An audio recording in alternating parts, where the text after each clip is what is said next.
5 personnes, 5 plus quelque chose. Donc, on attend encore un petit peu et on commence.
Bien, donc je pense qu'on peut commencer.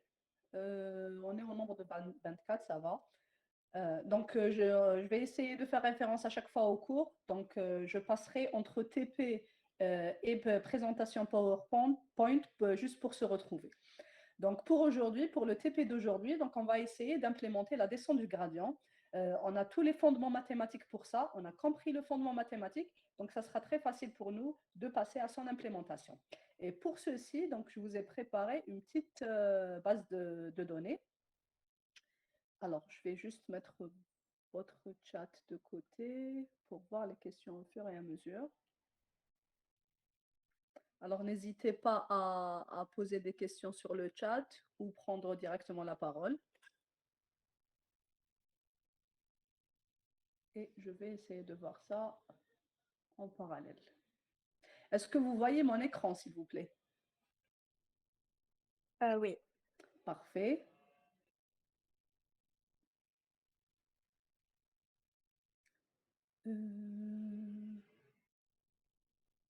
Chat.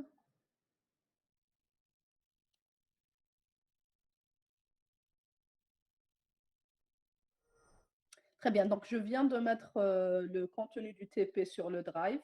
Donc vous trouverez le TP proprement parlé, le notebook, ainsi que les deux datasets qu'on va utiliser.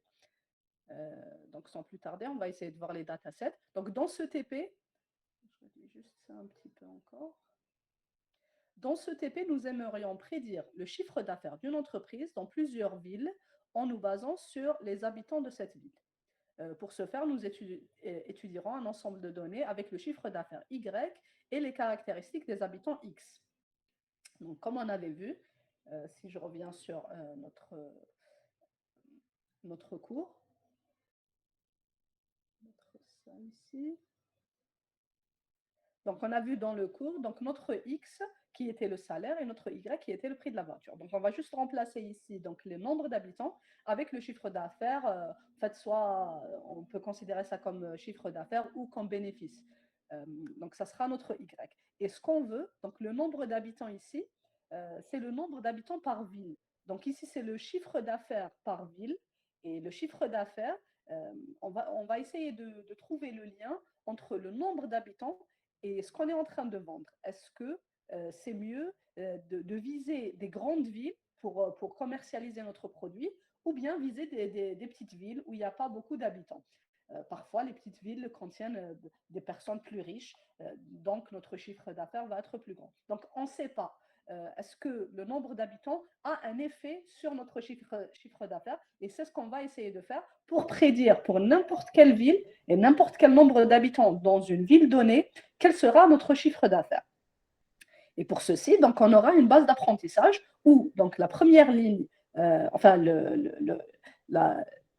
les X, nos X seront donc le nombre d'habitants et les Y seront notre chiffre d'affaires. Donc, c'est exactement ce qu'on a. Alors, importation des librairies, ça vous connaissez. Et c'est ce qu'on a ici. Donc, nos données vont être des données qu'on va extraire de notre fichier CSV.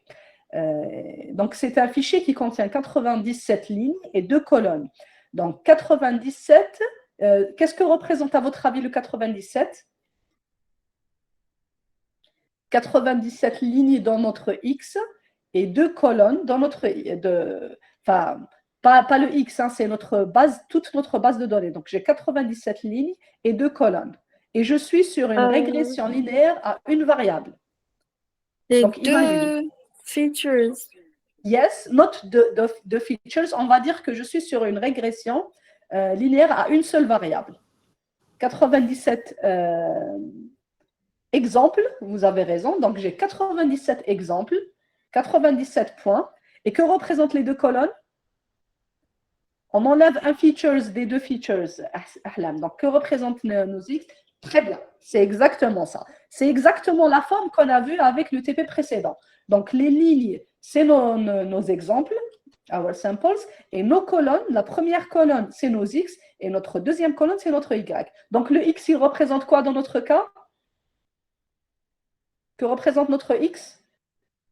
Et que représente notre Y? Je viens de le dire. Les données, dans notre cas précis, oui, dans notre cas précis, c'est quoi notre X? Et c'est quoi, qu'est-ce qu'on est en train de prédire? Si vous vous rappelez? Yes, target. Les prix. Les prix, voilà. Donc, c'est les prix. On est en train de prédire les prix. Très bien.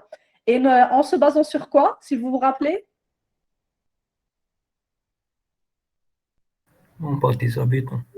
Très bien, très bien. Le nombre d'habitants. Donc, je remonte sur mon écran. Pour ce faire, nous étudierons un ensemble de données avec le chiffre d'affaires, donc le prix des ventes, hein, le chiffre d'affaires, c'est ce qu'on a vendu, et le nombre d'habitants par ville. Pas le salaire, Mohamed, pas le salaire. Donc, on a changé ici, on a changé d'ensemble de données. Donc, nos X, ce n'est pas l'exemple qu'on a vu en cours. Nos X, donc ça sera le nombre d'habitants par ville, et notre Y, on veut prédire notre chiffre d'affaires. Donc, combien on a vendu. Bien. Donc, c'est juste une appellation. Hein. J'aurais pu appeler ça le prix d'une voiture et le salaire, mais les chiffres ne correspondent pas trop. Donc, je préfère qu'on garde la sémantique initiale qui était donc le nombre d'habitants dans nos X et je veux prédire combien je vais vendre. Donc, dans mes Y. Très bien. Donc, on a 97 exemples où chaque ligne contient deux valeurs. Première valeur, c'est le nombre d'habitants. Deuxième valeur, c'est le chiffre d'affaires. Donc, dans ces données, data, la première colonne représente la première caractéristique, la population d'une ville, multipliée par 1000, et la deuxième colonne représente le chiffre d'affaires multiplié par 1000. Chaque ligne représente un exemple de notre ensemble de données, et on va mettre ces données dans nos vecteurs correspondants. Intercept, donc je crée un p.zeros de data shape de 0, 1. Donc j'ai data.shape de 0, j'ai 97, donc j'aurai 97 lignes. J'aurai un vecteur qui s'appelle intercept, qui contient 97 lignes et une seule colonne. À votre avis, que représente intercept?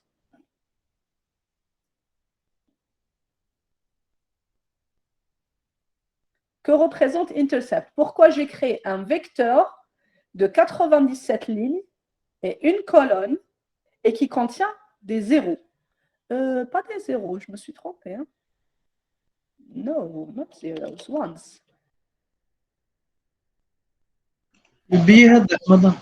Oui, oui, c'est le biais. On appelle ça intercept et c'est l'origine θ0. Donc, c'est notre θ0. Si vous vous rappelez, c'est θ0, c'est le passage, c'est l'ordonnée à l'origine. Donc, on sait que hθx est égal à θ0 plus θ1 fois x. Donc, on rajoute θ0 et on sait que θ0 va être égal à 1. Je ne sais pas si vous voyez encore mon écran. J'ai l'impression que j'ai perdu ma connexion. Est-ce que vous voyez mon écran? Oui, oui. Très bien. Parfait.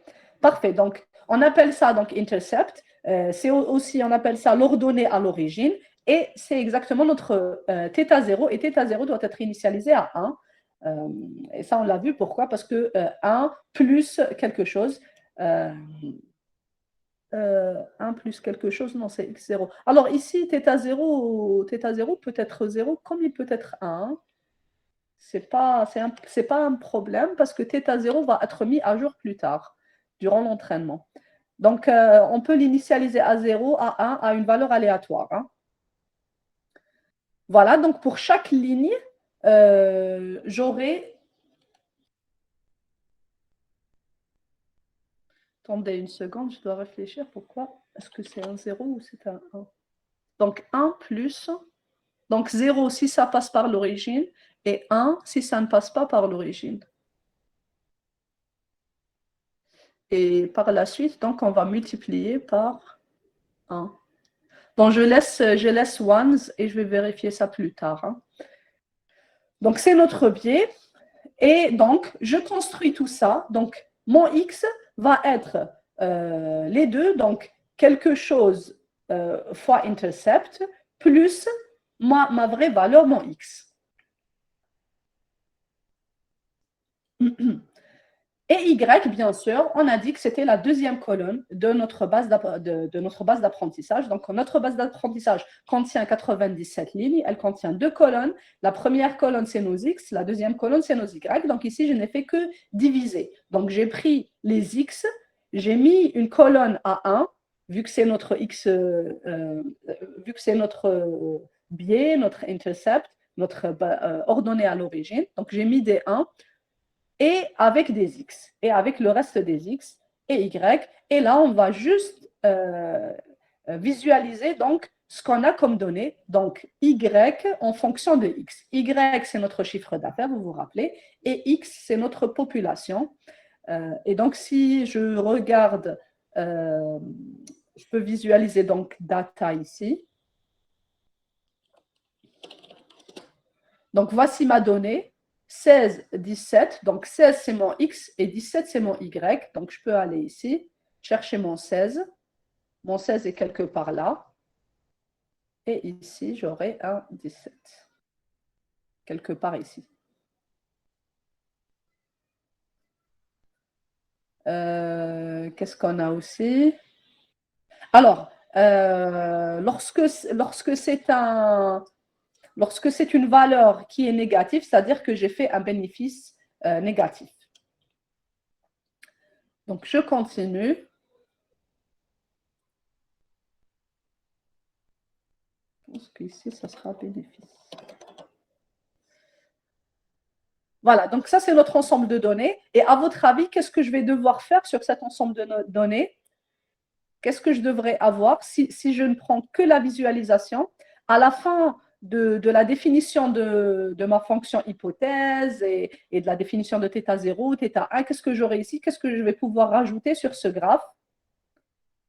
Une ligne, très bien. Donc, ma ligne qui devrait être calquée sur mes données. Donc, ici en bas, j'ai dessiné une ligne avec des valeurs initiales de 0, 0. Donc, θ0 est égal à 0, θ1 est égal à 1. Donc, voici ma ligne initiale.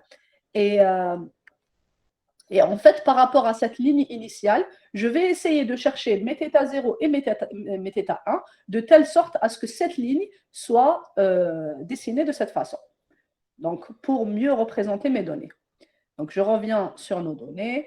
Donc, ça, c'est notre base d'apprentissage.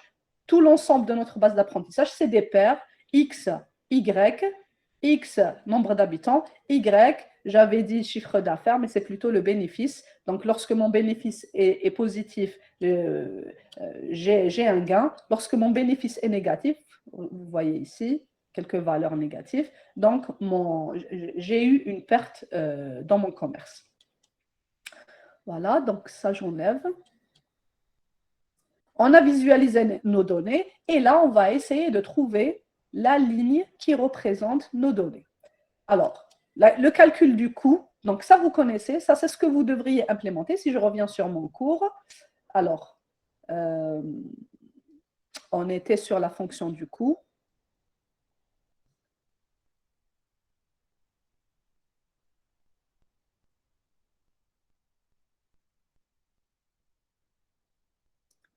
Voilà, donc je minimise mon coût. Donc le coût, on l'a vu et revu, donc c'est 1 sur 2m. La fonction hypothèse moins nos y, nos vrais y.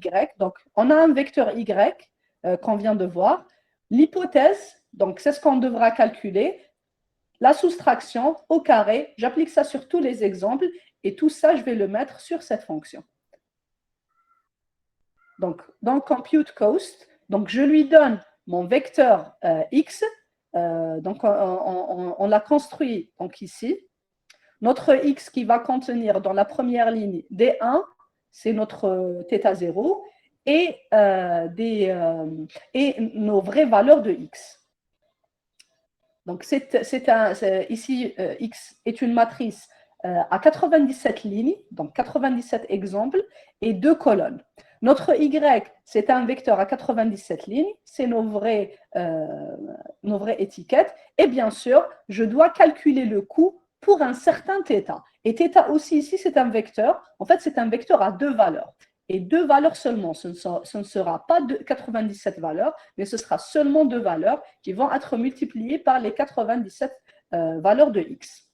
Et donc, on calcule le coût pour ce θ donné. Donc, pour chaque θ, j'aurai un coût. Alors, ce que je vous propose de faire, donc idéalement, je vais tracer le coût à chaque itération. Donc, pourquoi le calcul du coût? On va essayer de l'appeler plusieurs fois dans la descente du gradient. Bien sûr, parce qu'on doit le minimiser. Donc, on calcule le coût. Et ici, à chaque itération, on va tracer le coût sur un graphe, un plot. Pourquoi? Parce qu'idéalement, on devrait avoir quelque chose. Est-ce que je l'ai tracé ici? Non, je ne l'ai pas tracé. Idéalement, on devrait avoir quelque chose comme ceci.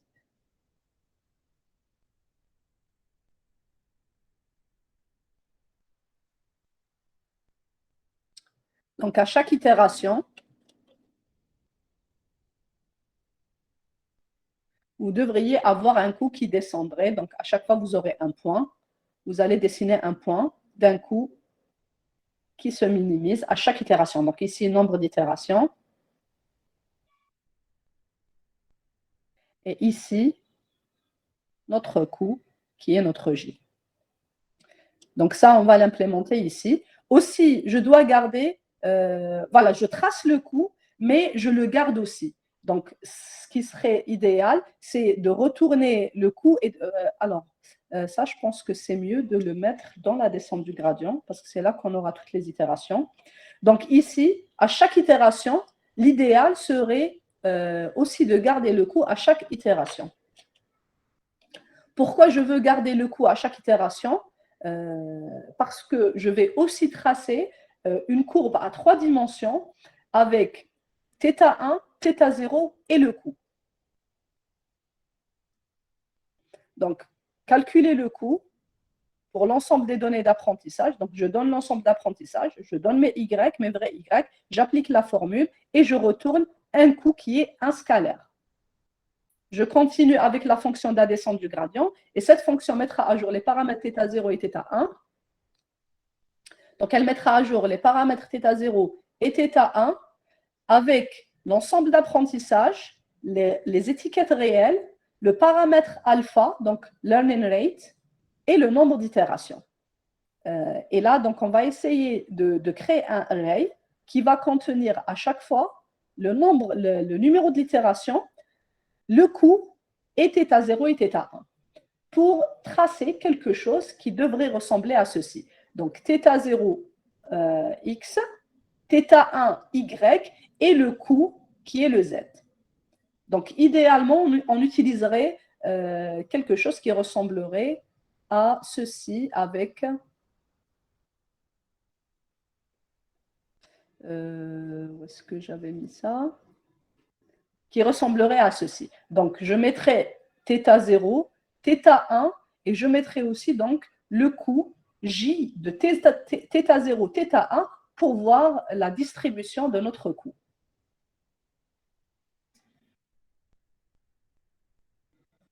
Voilà. Donc, après avoir défini nos fonctions, donc c'est votre travail, c'est ce que vous devez faire, je vais appeler la fonction de la descente du gradient. D'abord, j'initialise mes θ0, θ1. Là, je peux initialiser soit à rand integer, donc ce qu'on avait utilisé sur le TP précédent, soit à 0, soit à ones. En tout cas, dans tous les cas, on va optimiser pour trouver nos θ idéaux, θ0 et θ1 optimaux. Donc, θ, il va être donc un vecteur à 2 lignes et une colonne. Donc, notre θ0, ça va être ceci. θ0 et θ1. On calcule le coût initial, ce qui serait intéressant pour voir en utilisant soit un θ initial aléatoire, soit un θ initialisé à 0 ou à 1, de voir quel serait le coût avec une régression naïve. Donc, on calcule le coût initial, donc avec la fonction que vous aurez définie. Ensuite, je vais appeler la fonction de calcul du gradient. Je lui donne comme paramètre notre nombre d'itérations, notre learning rate, notre alpha, et on va appeler la fonction donc avec l'ensemble des caractéristiques. Donc, une colonne pour le biais, une colonne pour θ0 fois x, enfin x0, donc x0 est égal à 1, et x1 qui sera égal au nombre d'habitants. Y qui sont les valeurs réelles, θ qu'on a initialisé aléatoirement, et bien sûr le nombre d'itérations. Ensuite, j'aimerais tracer la fonction du coût. Et là, donc, c'est ce que je vous ai dit tout à l'heure. Donc, on va essayer de garder le coût à chaque itération. Donc, je trace le coût à chaque itération. Donc, dans l'axe des X, ça va être le coût, le numéro d'itération. Dans l'axe des Y, ça va être le coût, notre J. Deuxième graphe, X égale θ0, Y égale θ1 et Z va être égal au coût. Donc, ne pas confondre X avec l'apprentissage, c'est juste l'axe des X, donc l'axe des abscisses, l'axe des ordonnées et l'axe de profondeur, donc les Z. Donc, on aura deux types de graphes. Premier graphe, c'est un graphe deux-dimensionnel où on a nombre d'itérations, donc coût en fonction du nombre d'itérations. Deuxième graphe qui est un graphe tridimensionnel, donc le coût en fonction du premier paramètre θ0 et du deuxième paramètre θ1. Ce qui est aussi intéressant à utiliser ici, c'est la vectorisation. Et ça, c'est quelque chose que NumPy réalise très bien.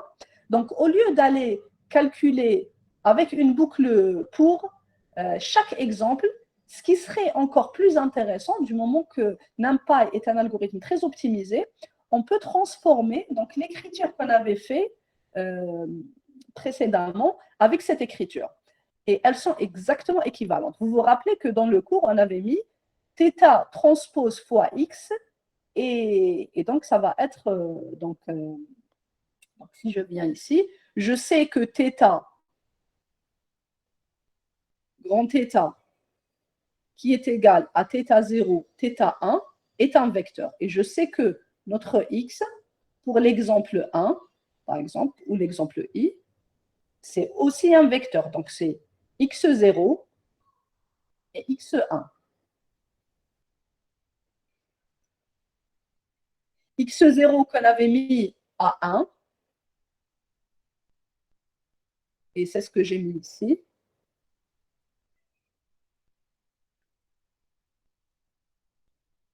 Intercept, donc c'est le passage à l'origine. C'est once, donc mp.once de data, shape de 0, donc c'est 97 valeurs, et une colonne. Donc ça, c'est notre grand intercept. Donc une valeur de cette matrice, de ce vecteur, va être un x0, qui est égal à 1. Et x1, bien sûr, ça, c'est notre nombre d'habitants. Donc, pour la ville numéro 1, j'ai un vecteur x0, x1. Et donc, ce qu'on avait dit, si vous vous rappelez dans le cours, pour calculer l'hypothèse ou bien le coût, je devrais faire des transposés. Donc, en fait, je devrais faire, pour écrire sous forme matricielle, je vais mettre donc θ,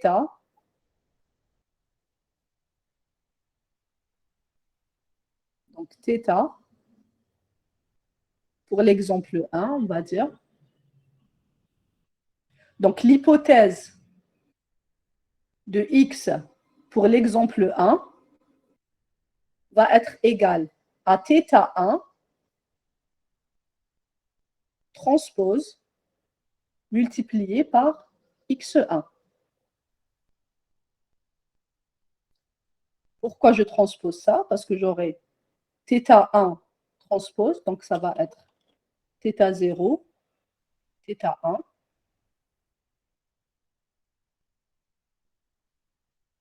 multiplié par x0, x1.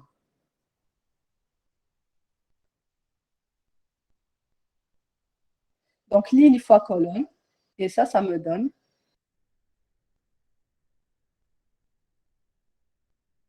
θ0 fois x0 plus θ1 fois x1. Donc ça, c'est ce qu'on avait vu en cours. Si j'utilise cette méthode, c'est tout à fait correct. On peut utiliser ça. Donc, je prends mon θ0 que j'ai déclaré en tant que vecteur, vous vous rappelez. Donc, quelque part, j'ai déclaré mon θ. Donc, θ, j'ai dit que c'était np0, zeros, de deux lignes et une colonne. Donc, c'est un vecteur. C'est effectivement un vecteur. Donc, deux lignes et une colonne. Donc, notre θ. Je dois le transposer pour le multiplier avec l'exemple. Donc, si je fais ça, c'est correct. Je le fais pour chaque exemple et j'itère sur le nombre d'exemples. Donc, pour i allant de 0 jusqu'à 96, étant donné que j'ai 97 exemples, je vais calculer mon hypothèse en mettant donc θ transpose multiplié par multiplication matricielle, bien sûr, par x, donc θ transpose de 0 avec x de 0. C'est correct. Maintenant, il y a une manière plus facile de faire et plus optimisée, c'est d'utiliser la vectorisation. Et la vectorisation, c'est ce que nous permet de faire NumPy. Donc, je vais prendre, en fait, si je reviens ici,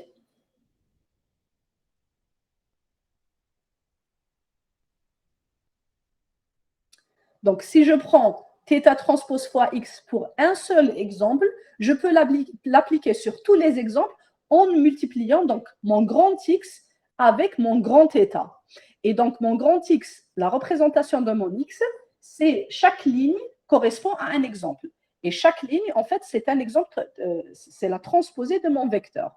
Donc, X1, donc ici, grand X1, et grand X1, en fait, c'est notre vecteur avec X0, X1. Je mets en transposé et je multiplie par θ0. Et donc, ce que je vais avoir, donc ligne multipliée par colonne, et j'aurai exactement ça. Donc, imaginez avec moi qu'on a notre matrice. Donc, mon premier exemple, premier nombre d'habitants, donc mon petit x0 qui est égal à 1, et x1 qui est égal au nombre d'habitants. Donc, nombre d'habitants.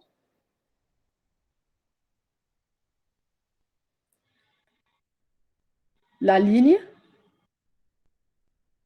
que représente une ligne ici, dans mon vecteur x, que représente la première ligne, s'il vous plaît.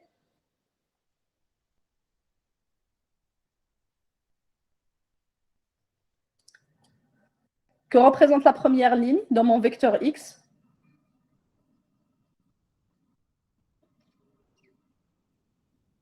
Ça, c'est notre vecteur x. X qui contient x0, le passage par l'origine. Très bien. 0,6,35. Que représente 0,635? C'est quoi? C'est quoi que représente la première ligne? 0, c'est l'origine. Oui. Que représente ma première ligne dans ma matrice X?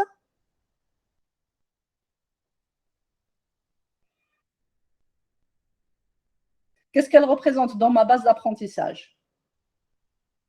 C'est ma donnée, oui. C'est ma première donnée. C'est mon premier exemple. Voilà, x1, c'est notre donnée. x0, c'est le passage par l'origine. Et tout ça, toute cette ligne, c'est notre première donnée. C'est notre premier exemple. Très bien. Donc ça, c'est mon premier exemple. Dans ma matrice X. Deuxième ligne. Deuxième ligne, ça va être quoi? Donnez-moi la valeur de la deuxième ligne, s'il vous plaît, si vous arrivez à voir. Vous avez votre code. Que va contenir ma deuxième ligne?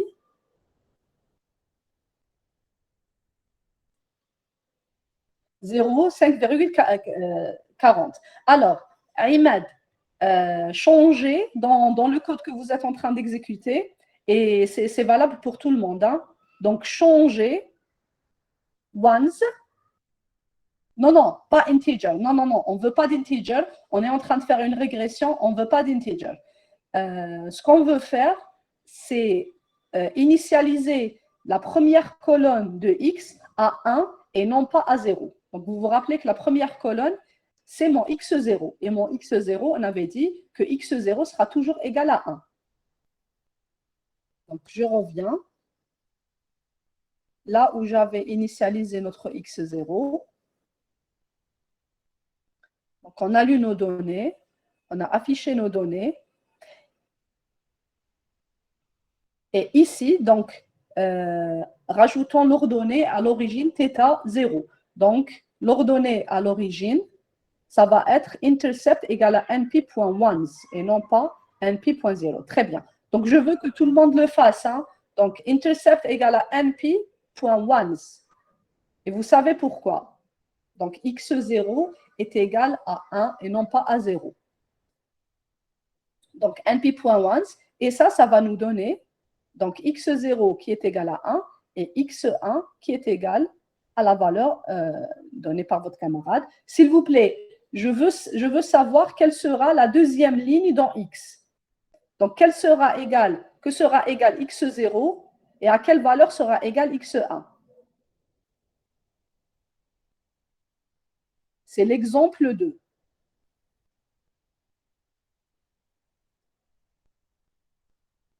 Exemple 2, quelle est la valeur de x0 et quelle est la valeur de x1, s'il vous plaît?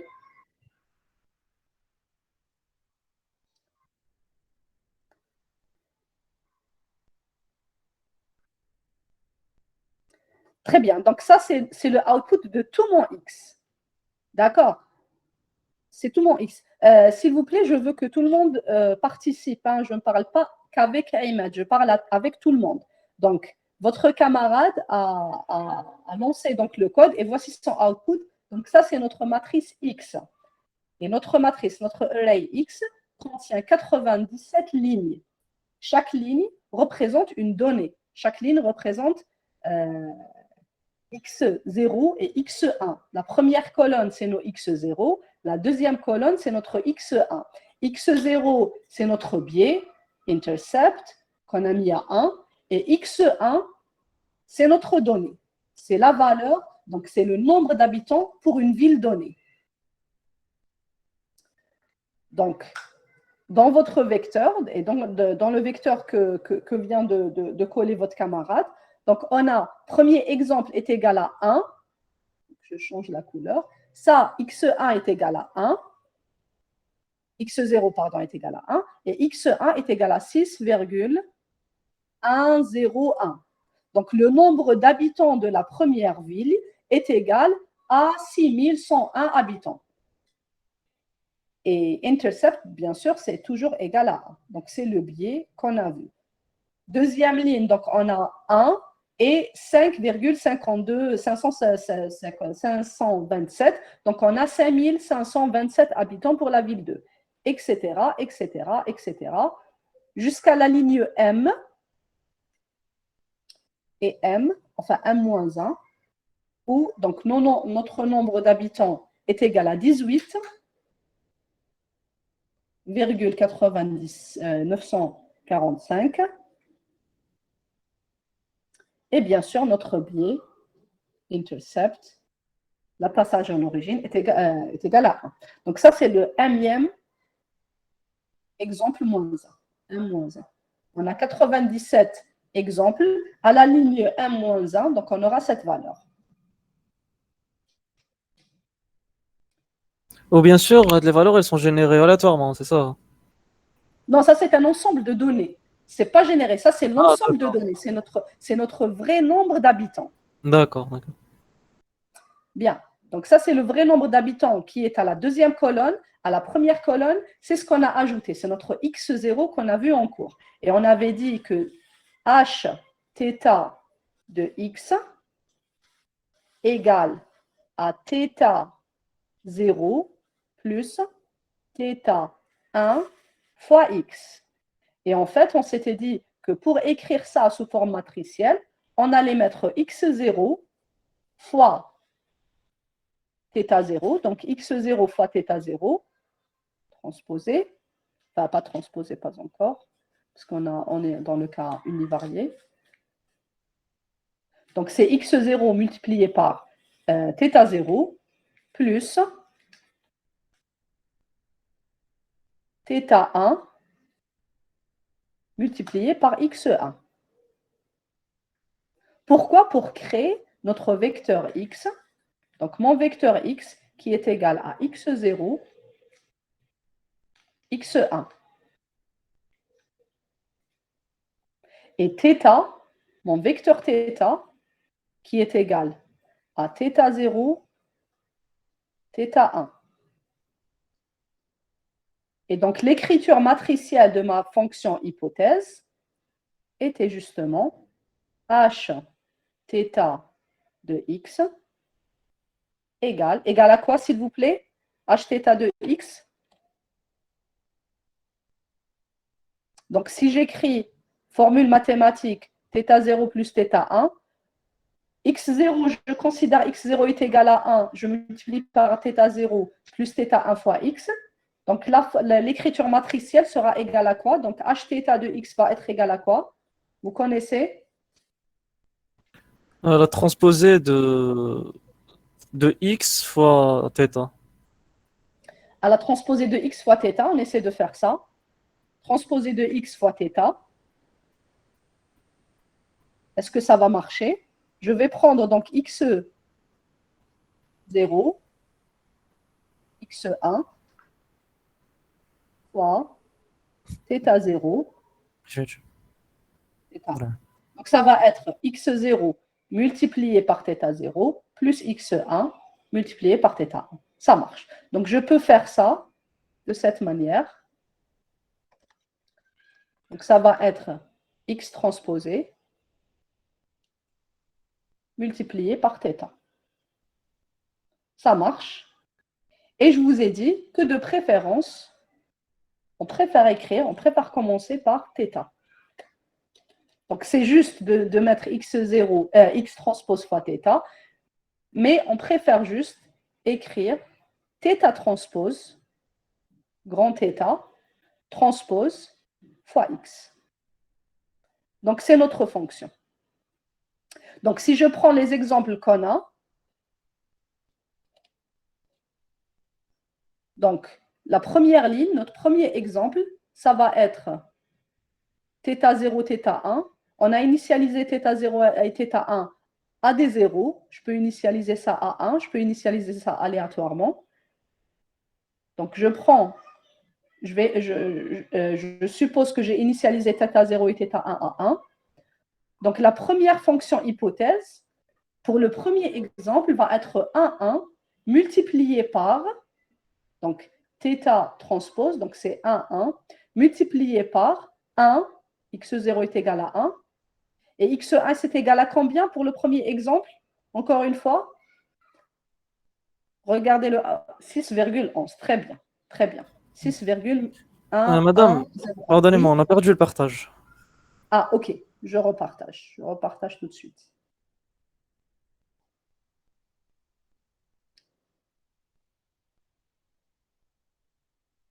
Est-ce que vous arrivez à voir?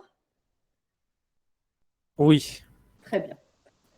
Donc, premier exemple, ma fonction de coût, h θ de x1, va être égal à 1 multiplié par 1, 6,1101. Donc, je peux toujours calculer le résultat. Donc, première fonction, ça va être égal à combien, s'il vous plaît? 1 multiplié par 1 plus 1 multiplié par 6,1101. Donc, θ de x1 va être égal à combien? Premier exemple. C'est 7,1101.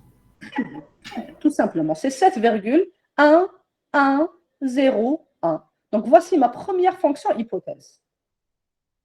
Et donc, c'est sur ça que je vais me baser pour calculer la fonction de mon coût ici. Je reviens sur notre code. Donc, pour la fonction de coût, compute cost, donc ce que je vais faire, je vais calculer la fonction hypothèse et je vais mettre y moins le résultat de ma fonction hypothèse. Et je le fais sur tous les exemples. Donc, pour i allant de 1 jusqu'à nombre d'exemples, moins 1, donc x.shape de 0, moins 1, je vais calculer la fonction du coût, je vais mettre y moins hθ que je viens de calculer. Et ça marche très bien. Sauf que ça prend un peu trop de temps. Et ce qu'on peut faire, on peut réduire ce temps en utilisant une autre écriture. Et c'est l'écriture que je vous présente ici.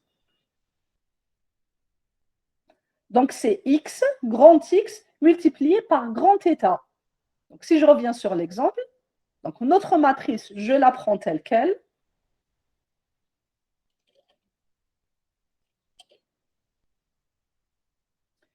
On prend notre matrice qui est notre x, et à ce x, je vais directement multiplier par θ, et non pas par θ transpose. Pourquoi? Parce que j'ai déjà transposé tous nos exemples dans la matrice, dans ma matrice x. X, où chaque ligne, c'est la transposée de notre vecteur x0, x1.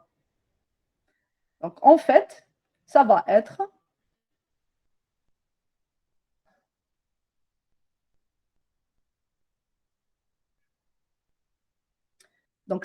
première ligne multipliée par θ0, θ1. θ0 et θ1, j'ai initialisé à 1. Donc, je prends la première ligne de x, je la multiplie, multiplication matricielle. Donc, première x0 fois 1 plus x1 fois 1. Et j'aurai exactement ce 7,1101.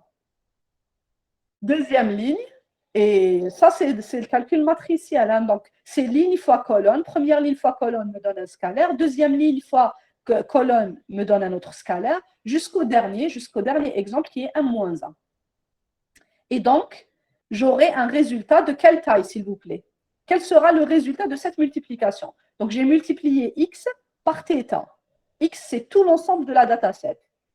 Très, très bien. C'est 97 lignes, donc c'est de 0 jusqu'à 96. C'est 97 lignes et une seule colonne. Et ça, c'est notre coût. J pour le premier exemple. Et le θ, ça ne change pas. Le θ, j'ai seulement 2 valeurs de θ. Pourquoi? Parce que j'ai 2 x, x0 et x1. Et ces θ, ce n'est pas un θ qui est propre à chaque exemple. C'est un θ pour tout l'ensemble d'apprentissage. Et donc, j'aurai de J1, enfin J0, jusqu'à J96. Et ça va, vous allez voir. Donc, si vous implémentez les deux techniques, première technique, c'est de créer une boucle qui va calculer le coût pour chaque exemple, ou bien calculer directement le coût pour toute la matrice en même temps. Et vous allez voir que vous allez gagner beaucoup de temps. Pourquoi? Parce que NumPy est très optimisé dans le calcul vectoriel et dans la vectorisation. Et on appelle ça, NumPy appelle ça la vectorisation. Donc voilà, j'ai ça. Donc j'ai tout mon coût, tous mes coûts pour tous les exemples. Et là, ce qu'on va essayer de faire, ça va sommer ça, donc sommer tous les coûts pour trouver donc la dérivée du coût. Enfin, dériver le coût et sommer donc tout ce qu'on a ici. Donc dériver par rapport à θ0 et à θ1. Et c'est ce qu'on va calculer donc dans la descente du gradient. Je reviens sur notre exemple. Est-ce que c'est clair jusqu'ici, s'il vous plaît? Donc ici, c'est juste une optimisation. Je vous propose d'implémenter les deux et de vérifier. Donc, je n'ai pas écrit ça ici, mais je pense que ça serait intéressant. Tracer le coût, compute cost. Donc, je vais rajouter une note ici. Donc, calculer le coût avec et sans vectorisation. Comparer le temps de traitement. Est-ce que vous avez perdu le partage? Je repartage? Non, on l'a toujours normalement. Ok. Yasmine, je pense qu'il n'y a que vous qui perdez le partage.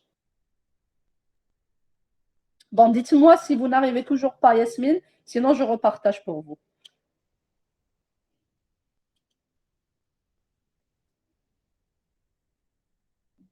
On continue. Donc, on essaie. Donc ici, je vous encourage. Très bien. Donc ici, je vous encourage à implémenter les deux solutions. Maintenant, si vous voulez implémenter juste la solution optimale, il n'y a pas de souci. Mais ça serait bien d'implémenter les deux parce que pour la première technique, celle qu'on a vue ici, pour i allant de 1 jusqu'à un nombre d'exemples moins 1, je vais calculer le coût. Ça, vous voyez très bien donc, ce qu'on a vu en cours.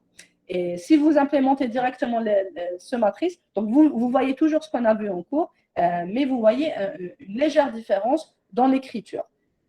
Donc, ça serait vraiment intéressant de calculer les coûts. Donc, je vais dire qu'ici, compute cost, et ici, compute cost, compute cost.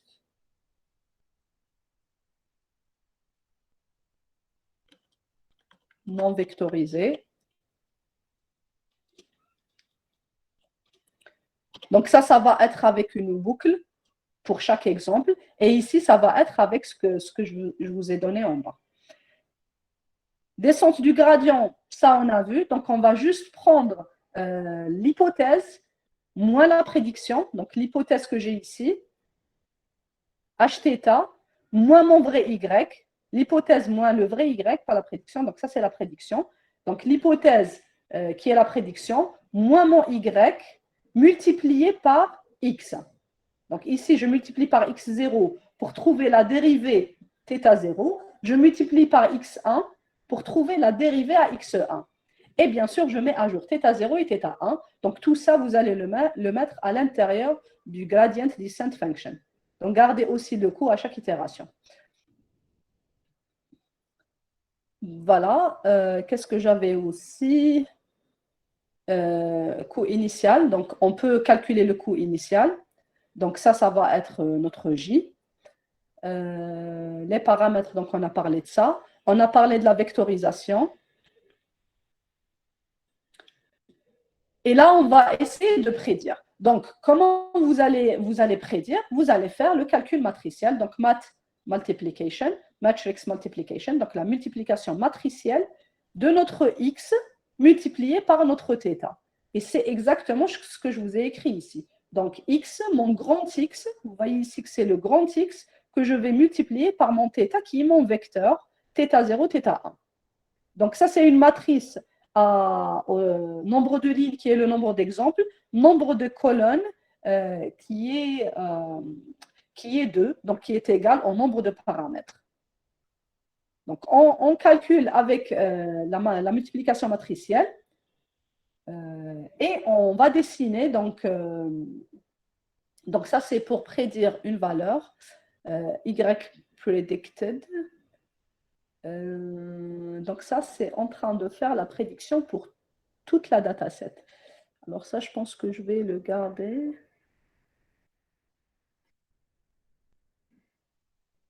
Voilà, donc j'ai dessiné Y predicted, donc c'est votre ligne que vous avez ici.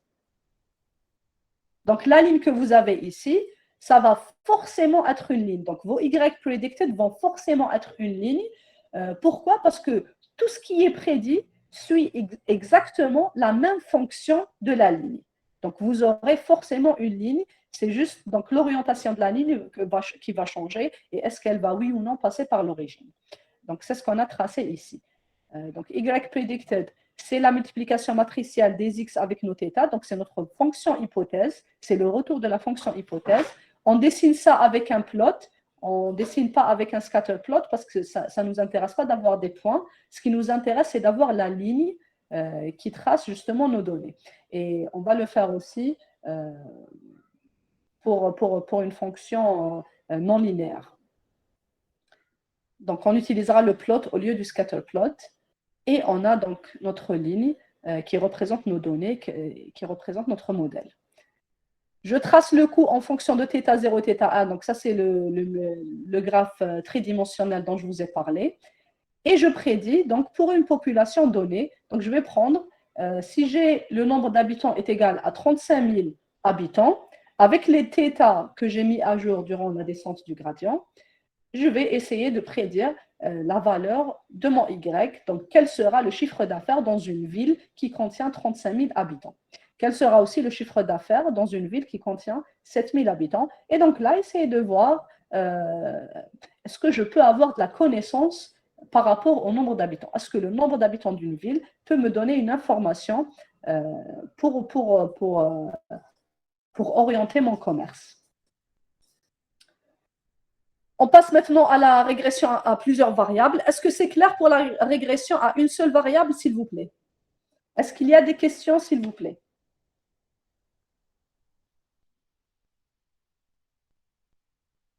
Pas de questions, s'il vous plaît? Pas de questions jusqu'ici? Parfait. Parfait. Donc, on continue avec la régression linéaire à plusieurs variables.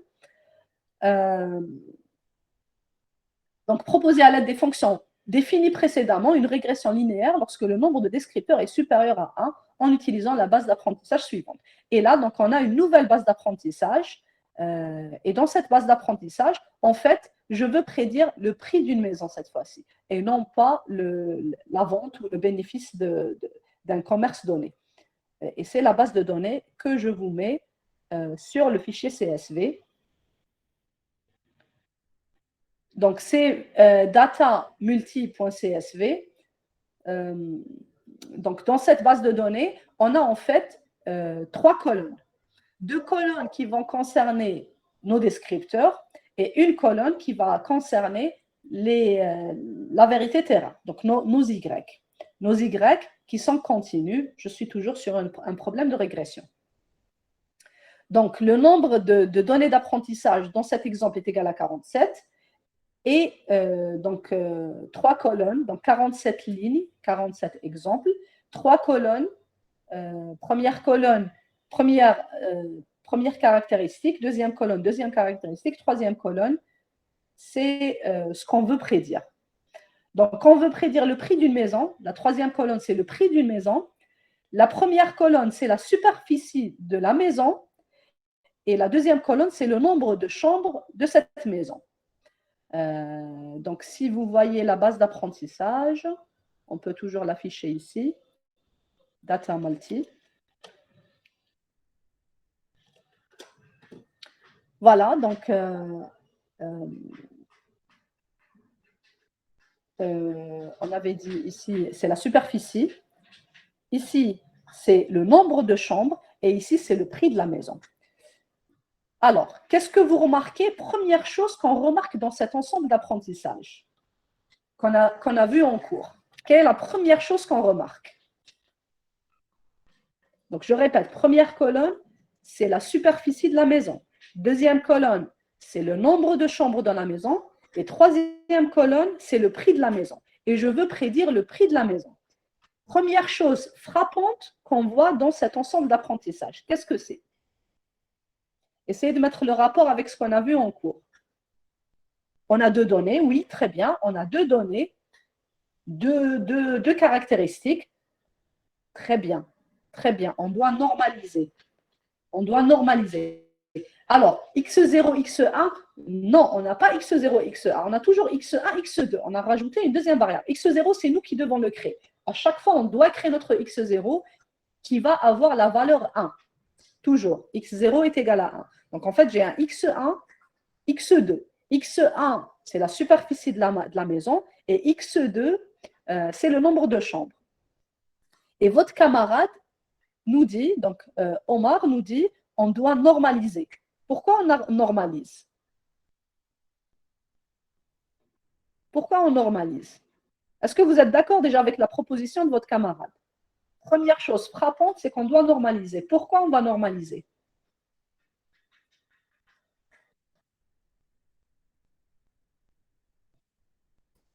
D'ailleurs, c'est quoi normalisation? Normalisation, c'est mettre entre 0 et 1, ou là entre -1 et 1. Entre -1 et 1, entre 2 valeurs, mais mettre quoi entre telle et telle valeur?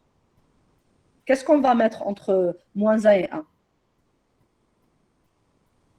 Les valeurs, c'est grand, oui. Les valeurs sont grandes, effectivement.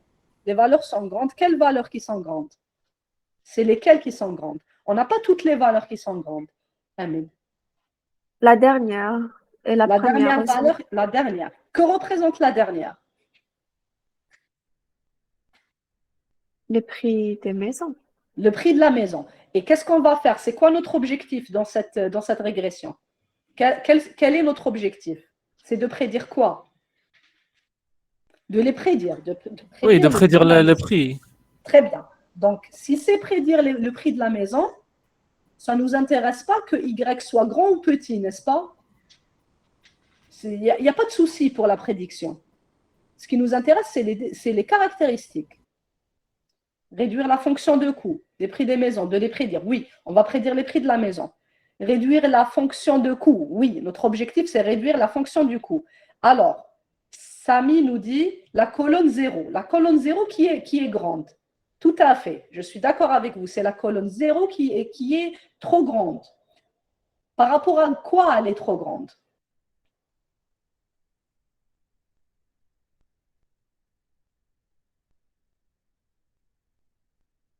On normalise pour donner la même importance aux 2 colonnes aussi. Très bien. Même importance aux 2 colonnes. Quelles 2 colonnes? Est-ce que la colonne 0 et 1, la première et la deuxième. Très bien, très bien. Entre les 2 colonnes 0 et 1, on est d'accord sur ça. On veut avoir la même importance entre les colonnes 0 et 1. Le nombre de chambres et la surface. Très bien. Donc, vous avez raison, on est tous d'accord, on doit normaliser pour avoir un intervalle entre telle et telle valeur, donc entre -1 et 1, entre 0 et 1, pour les 2 caractéristiques et non pas pour les Y. Les Y, ça ne nous intéresse pas. On va pas se baser sur Y pour calculer en fait, y ne va pas être multiplié directement par les caractéristiques. Donc, son poids ne nous intéresse pas. Que ce soit une grande valeur, une petite valeur, l'intervalle des y ne nous intéresse absolument pas. Au contraire, on ne doit pas toucher à y, parce que y, ça va être notre valeur prédite. Ce qui nous intéresse, c'est nos x. Et nos x doivent avoir le même poids. Ils doivent avoir le même intervalle. Donc, c'est ce qui va nous pousser justement à normaliser. Donc, première des choses qu'on est en train d'observer, c'est que notre x est compris entre 1000 et 3000, 3000 ou plus que ça, entre 5000, entre 1000 et 5000, alors que notre x0, alors que notre x1 est juste compris entre 1 et 6. Et ça, c'est très mauvais pour notre descente de gradient, parce que ça va nous prendre beaucoup plus de temps. Il n'y aura pas forcément un problème pour converger, mais on va converger beaucoup plus lentement. Pourquoi? Parce que notre algorithme de la descente du gradient va aller dans plusieurs sens.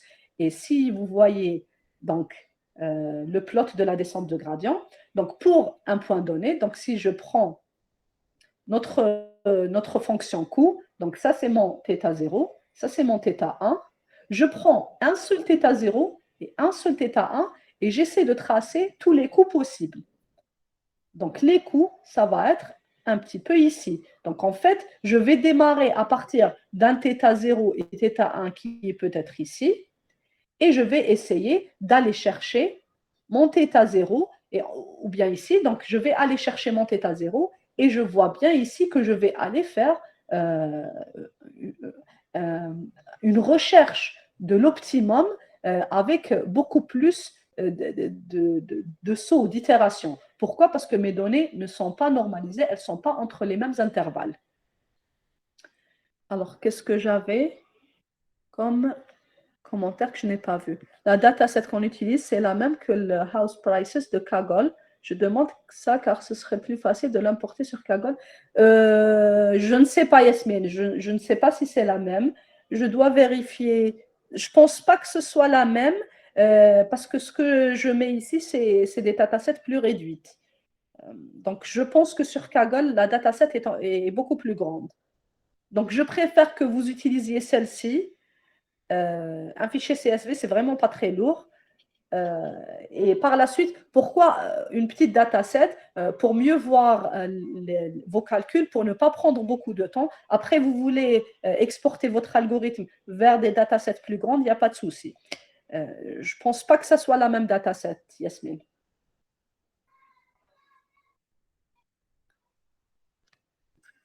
Bien.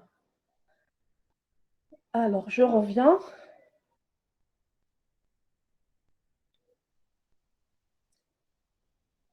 On était sur la normalisation. Donc ici, on va essayer de faire une normalisation de nos données. Standardisation, normalisation. Donc la standardisation, on avait dit que les valeurs devraient être comprises entre moins une certaine valeur et plus une certaine valeur. Si on soustrait le minimum et on divise par le maximum moins le minimum, on aura des valeurs entre 0 et 1.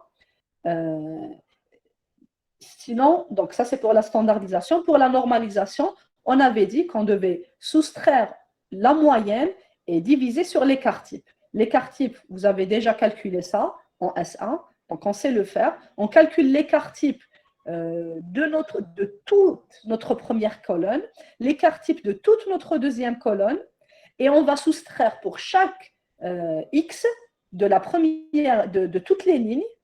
Donc on va soustraire la moyenne et on va diviser par l'écart type. Donc pareil, l'écart type qu'on va calculer sur toute la colonne, première colonne et deuxième colonne. Donc ça, on va en normaliser donc chaque caractéristique à part. Je normalise x0 à part, je normalise x1 à part, en calculant donc la moyenne de x0, de tout le vecteur x0 qui a 47 éléments, le vecteur x1 avec ses 47 éléments, calculer la moyenne des deux, calculer l'écart type des deux et soustraire la moyenne du premier vecteur et la deuxième moyenne du deuxième vecteur divisé sur l'écart type du premier pour le premier et divisé sur l'écart type de la deuxième colonne pour la deuxième colonne. Donc ça, c'est la première étape. Vous allez devoir mettre à l'échelle, standardiser, mettre à l'échelle et normaliser Donc ça, c'est deux techniques différentes. Hein. Donc la normalisation, je peux utiliser une seule. Donc la normalisation ou la standardisation, qui est la mise à l'échelle. Et ce qui serait intéressant aussi, c'est de comparer les deux. Avant normalisation, quel est le temps qu'a pris notre descente de gradient et est-ce qu'elle a bien convergé, oui ou non? Et je fais ça après normalisation et je vérifie ce qui s'est passé. Et c'est très intéressant pour renforcer votre compréhension de la normalisation et pourquoi en fait on fait de la normalisation. Voilà, qu'est-ce que j'avais aussi à montrer?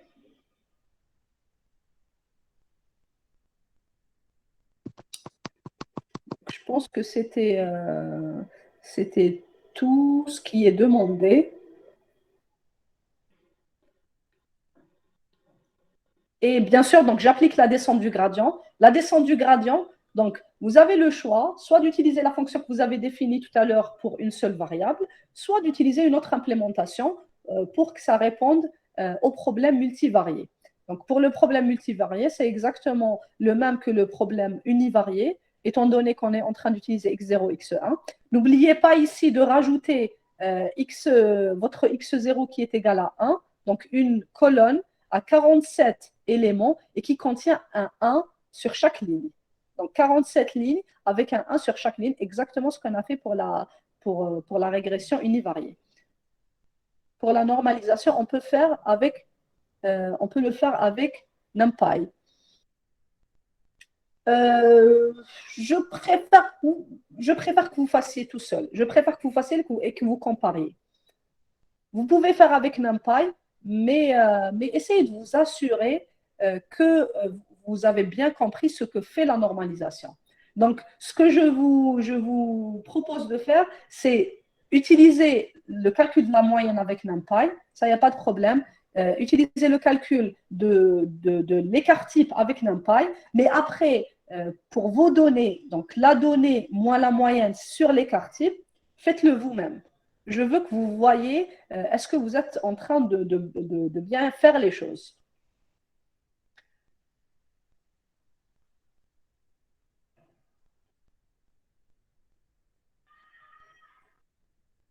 Aussi, donc pour la normalisation et la standardisation, surtout la standardisation, la mise à l'échelle. Donc, il y a plusieurs techniques. Donc, si vous les trouvez avec NumPy, essayez de comprendre ce qui est fait et essayez de l'implémenter vous-même, ne serait-ce que pour une seule valeur.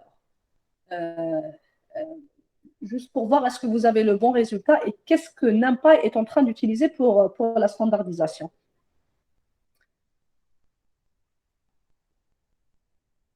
Qu'est-ce que j'avais aussi à discuter? Donc, le calcul de coût multivarié. Donc, je vous ai dit, essayez de voir est-ce que vous devez changer votre fonction de coût que vous avez définie pour une seule variable ou bien donc d'implémenter carrément une nouvelle fonction de calcul du coût. Et bien sûr, donc la descente du gradient pour des multiples variables, donc la dérivée du gradient. Dérivée du gradient pour chaque θ. Donc ici, combien de θ vous aurez, s'il vous plaît? Pour la multiclassification, combien de θ vous aurez? Quelle est la dimension de votre grand θ? Très bien, c'est 3. Excellent. Pourquoi? Parce que vous avez θ0, donc mon vecteur que je vais rajouter, my intercept, mon passage à l'origine, donc mon x0 que je rajoute, donc aura son θ0. Mon x1 et mon x2. x1 qui est la superficie de la maison, donc qui aura son θ1, et mon x2 qui est le nombre de chambres, qui aura son θ2. Donc j'aurai θ0, θ1, θ2. Donc la dimension de θ est égale à 3. Parfait. Donc c'est 3 paramètres que je devrais mettre à jour durant mes différentes itérations.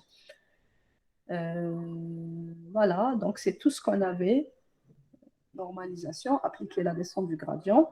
Alors, vous devez peut-être avoir d'autres idées au courant de votre implémentation, donc n'hésitez pas, je vous laisse un espace ici. Donc vous mettez toute idée que vous pouvez avoir des comparaisons. Ce qui est le plus intéressant dans l'apprentissage automatique, c'est de comparer. Voir tel paramètre, qu'est-ce que ça va affecter dans la convergence, dans le taux. Donc, vous pouvez rajouter ici donc, quelques métriques, pourquoi pas. Donc, on rajoute quelques métriques pour voir quelle est la qualité de notre régression linéaire, de notre algorithme de régression linéaire.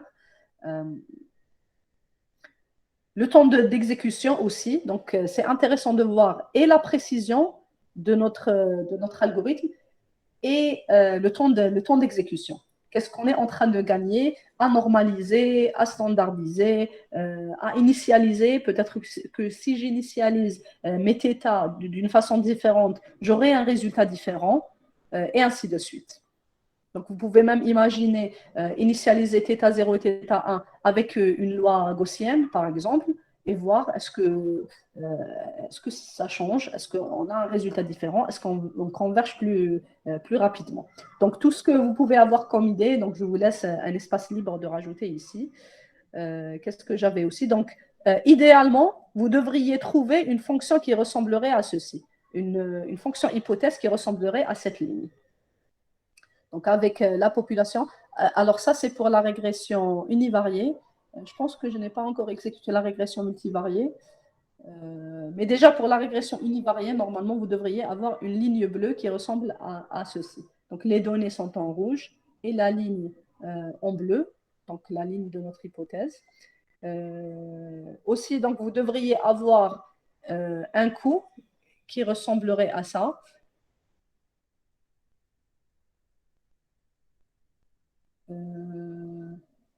Normalement, ça devrait... Voilà. Donc, vous devriez idéalement trouver une fonction de coût qui ressemble à ceci. Donc, θ0, θ1.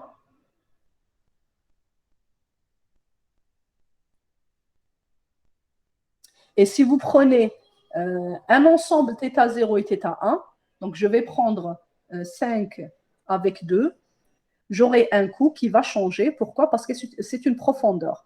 Donc, j'aurai quelque chose comme ceci. Donc, je prends un θ0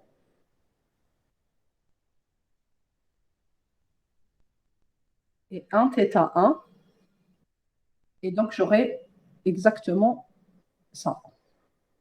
Et c'est ce que je vous ai expliqué la dernière fois pour la normalisation. Donc, si je veux normaliser, pourquoi je veux normaliser? Pour ne pas avoir beaucoup trop de sauts ici. Pour avancer d'une façon plus ordonnée pour trouver donc mon minimum global. Alors, ce qu'il y avait comme question durant le cours, c'était comment résoudre le problème de l'initialisation des θ et si j'ai plusieurs pics. Et j'avais dit que ça, c'est toujours un problème de l'apprentissage. Bon, avant ça, je vais essayer de prendre juste vos questions parce que je vais rentrer sur une autre idée. Est-ce qu'il y a des questions jusqu'ici, s'il vous plaît, des remarques?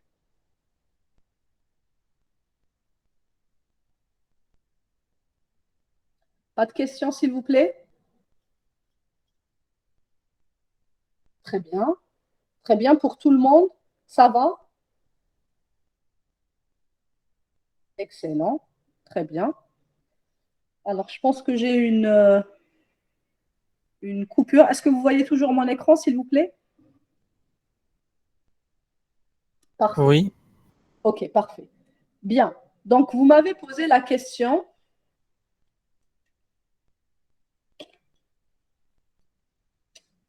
Donc, vous m'avez posé la question de ce graphe. Vous m'avez dit, voilà, lorsque j'ai ceci, lorsque j'ai cette fonction de coût, donc je vais dire que ça, c'est θ1, et ça, c'est ma fonction de coût. Et si j'initialise θ1 ici, avec ma descente du gradient, je vais tomber sur cette solution, qui est notre minimum global. Par contre, si j'initialise ici, Je vais tomber sur une solution locale et ma descente du gradient ne va pas bouger. Et je vous ai dit effectivement que ça, c'est un problème dans l'apprentissage. L'initialisation de mes paramètres va beaucoup jouer sur le minimum global. Est-ce que je vais tomber sur le minimum global et le minimum local? Là, je veux juste rajouter quelque chose. Est-ce que vous voyez toujours mon écran? Non. Voilà, je me disais, parce que je vois une coupure. Donc, une seconde, je repartage.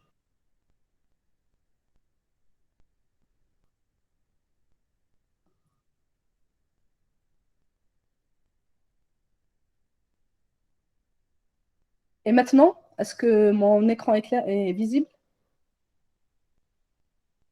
Oui. Parfait. D'accord. Donc, on a notre θ1, on a notre coût, et dépendamment de l'endroit où j'initialise, donc de la valeur à laquelle j'initialise θ0, je peux tomber sur un minimum local ou un minimum global. En fait, ça, c'est le cas général. On a ce problème dans le cas général de l'apprentissage automatique. Mais dans le cas de la régression linéaire, on tombera toujours sur le minimum local. Pourquoi, à votre avis? Pardon, minimum global. Hein, minimum global. On n'aura pas le problème de tomber sur le minimum local. Pourquoi, à votre avis? Pourquoi je tombe toujours sur le minimum global dans le cas de la régression linéaire? Essayez de réfléchir.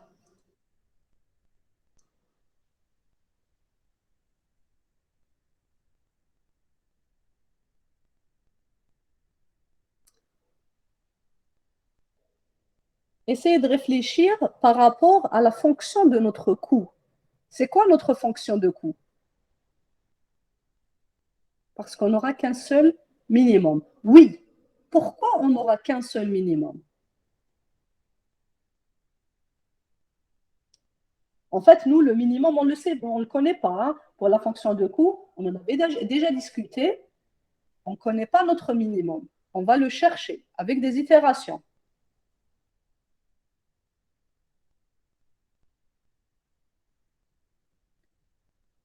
Pourquoi je ne risque pas de tomber sur ce cas? Et en fait, je suis en train de vous le dire. Je ne vais pas tomber dans la régression linéaire dans ce cas. Ce n'est pas possible. Ça, ce n'est pas dans le cas de la régression linéaire.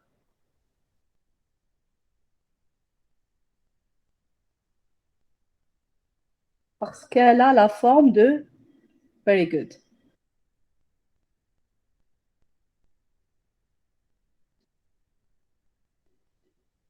Qui est proche dans tous les points. Je n'ai pas bien compris, Ahmed. Il y a une seule identique ligne qui est proche de tous les points.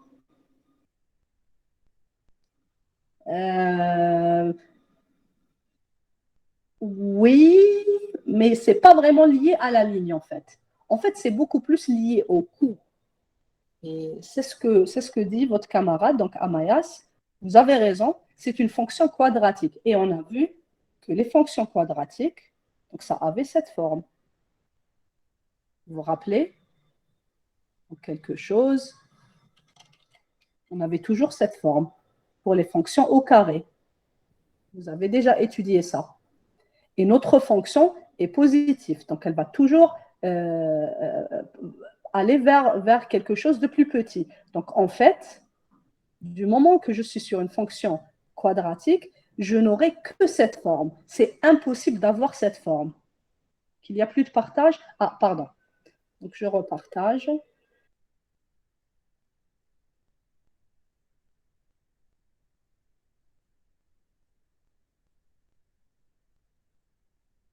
Est-ce que vous voyez l'écran maintenant?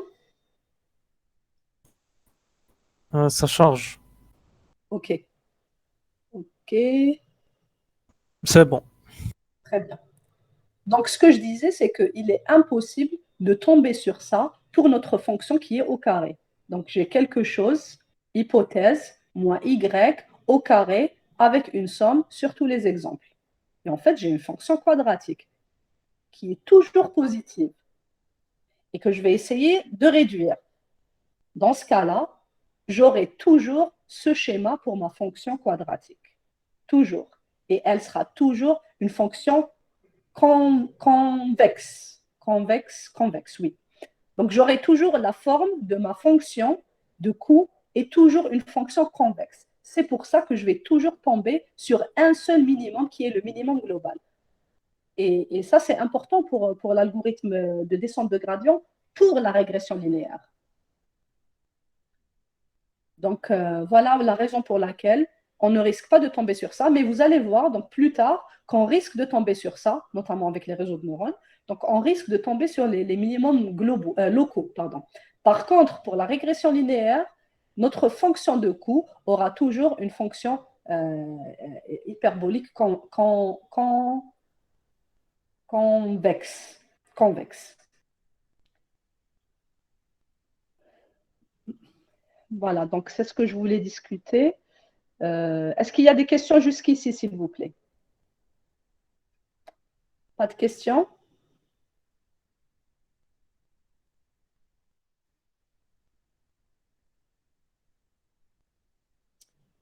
Très bien, donc je pense qu'on a fait le tour.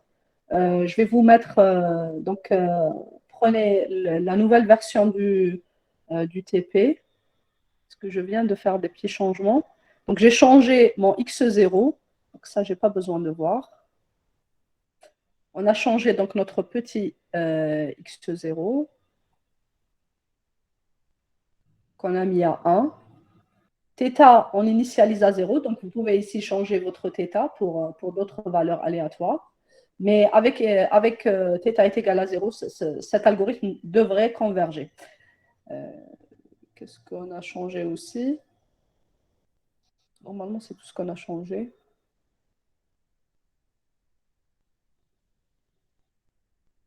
Bon, column stack, c'est juste pour coller deux colonnes dans une seule matrice. Hein. Voilà, donc j'avais changé ones, zeros vers ones. Ce que j'ai comme problème, enfin, je n'ai pas eu le temps trop de voir, donc ici, vous devriez avoir des valeurs négatives. Donc, il y a quelque chose qu'on doit changer dans le scatter plot pour afficher aussi les valeurs négatives. Donc là, il y a un problème dans cet affichage. Bon, je vais essayer de voir ça. Donc, sinon, essayez aussi de votre côté d'afficher les valeurs négatives. Voilà, je pense que c'était tout. Donc, en attendant, j'attends vos questions, en attendant de vous mettre ça sur le drive.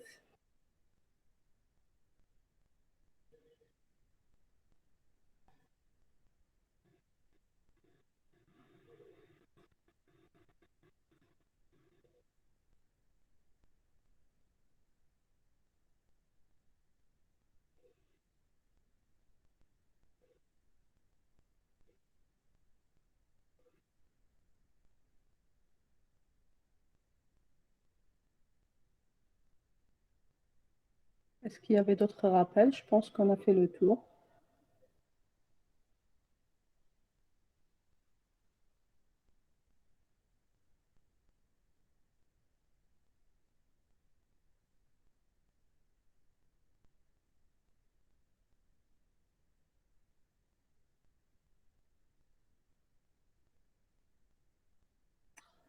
Pas de questions?